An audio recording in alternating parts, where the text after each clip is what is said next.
Alam niyo po bang si Ann Mateo, nag-medic siya? Medic siya. Kasi okay lang naman kung titirahin ko si Ann, di ba? Kasi di naman bago sa'yo pag tinitira siya ng iba. Kaya yung girlfriend mo, my God.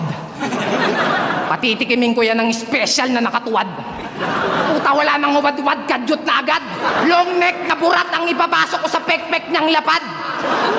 Babastusin ko yan ng buong magdamag tulad ng ginawa mo sa girlfriend ni Kamandag.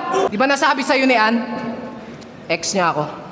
Nakakatapos niya lang akong blowjobin nung nag-first kiss kayo. O baka siloso ka, bro.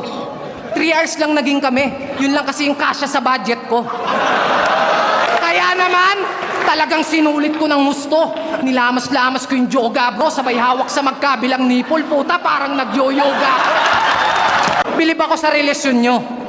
Nagmamahalang adik at pokpok. Bagay na bagay nga kayo ni Ann. Isang runner at pawok. Mga bugok. Parehas pa kayong gamer, di ba?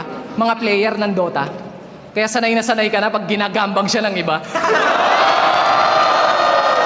Pag naglalaro sila, si Ann puro cleavage yung pinapakita. Ito namang gagong to, mas malakas pa yung trash talk kaysa sa damage niya. Pero ang tanong, na first blood mo ba? Baka mamaya feeling godlike ka sa kanya, puro finger of death ka lang pala.